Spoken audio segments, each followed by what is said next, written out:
ghostwriting theory, right? Like, what if Tarantula and, like, that Joan Baez letter and all that kind of weird shit, like, the lowercase clusterfuck writings, like, what if those are the real Bob Dylan? And all of the lyrics and, like, all of the, like, the other books and stuff, like, what if those really were ghostwritten and, like, the real Bob Dylan is Tarantula? Like, is that not a terrifying thought? Like, that literally terrifies me so bad, because, I mean, think about it.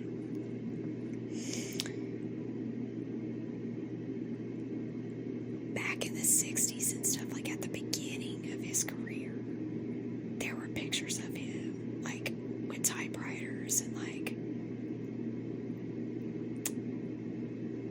I think it was, oh my gosh, was it No Direction Home, or, no, it was the documentary from the 60s where, like, they were just, like, following Bob around or whatever. I can't remember what it's called right now, but,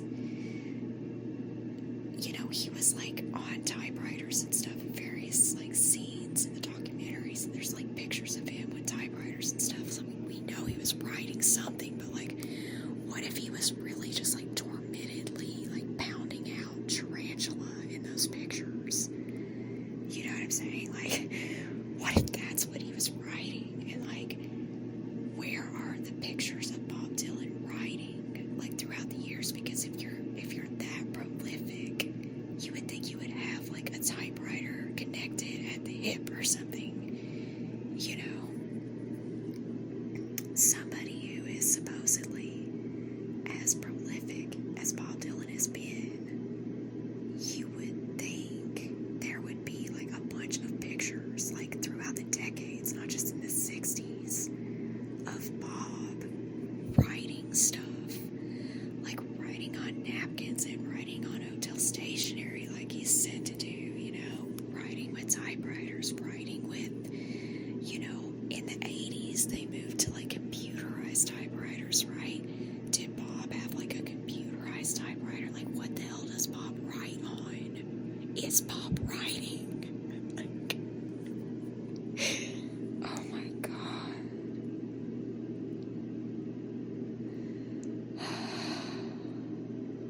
And this man, like, the freaking enigma of Bob Dylan is just endless, man. Like, it's endless. There's,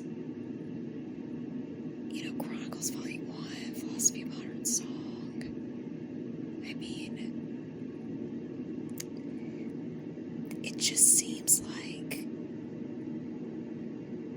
Bob has all of these different, like, voices, and it's unusual. And like I said in my other recording, I kind of theorize it has to do with typewriters basically being, like, back in the day, they were, like, an instrument, you know, and there wasn't a screen, and your device wasn't connected to the internet to open up a whole entire world of distractions for you at the drop of a hat, you know. You were just kind of alone with a blank page and these, you know, mechanical keys, and you had to sort of really reach into your imagination and come up with things, right? So maybe he exhibits all of these different writing styles because of the era that he came up in, and that's the best that I can theorize about why he's capable of writing in these different styles, because typically people only have, like, one writing style, and especially in the era of the internet, you know, you can recognize people by their writing styles, and even if people try to change it up and purposely try to fudge their writing, you know, observant enough and skilled enough at recognizing people through just the written word, you can recognize their vibe still, even if they try to like throw you off the trail and write different, or use punctuation differently, stuff like that. You can still kind of sense the person behind the writings, or at least I can, right? So I assume that a lot of other people can too, right? So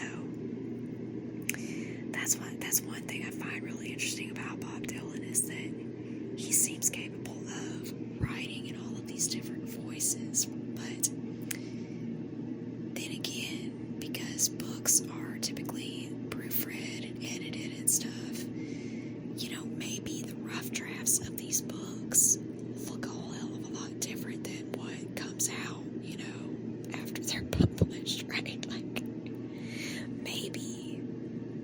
maybe it all starts out looking like freaking tarantula before the editors get at it, like, I'm kind of curious about that. I really wonder, because like I was talking about with the liner notes of World Gone Wrong, those are kind of, not completely perfect on sort of the punctuation or, whatever kind of grammatical level. And I think that's a little closer to what Bob's writing is actually like. And then I also noticed in Philosophy of Modern Song, the punctuation is very interesting sometimes, and it's almost like sometimes they're like run-on sentences. I can really relate to some of those oddities because I write in the same way. So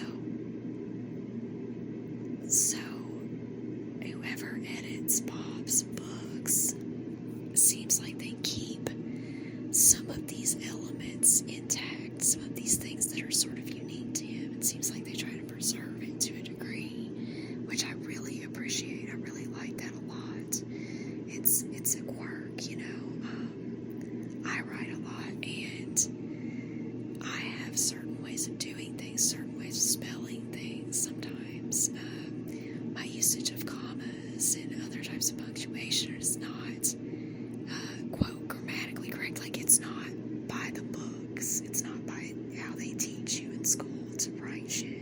And I'm aware of that, and I know how to do it the right way. I just don't care. And to me, it's kind of stylistic. To me, it's art. It's a mode of self-expression. This is the way that it looks good to me. This is the way that this word looks best to me, right? And so that's why I write that way. So I guess I'm just kind of curious about what Bob's books and what his rough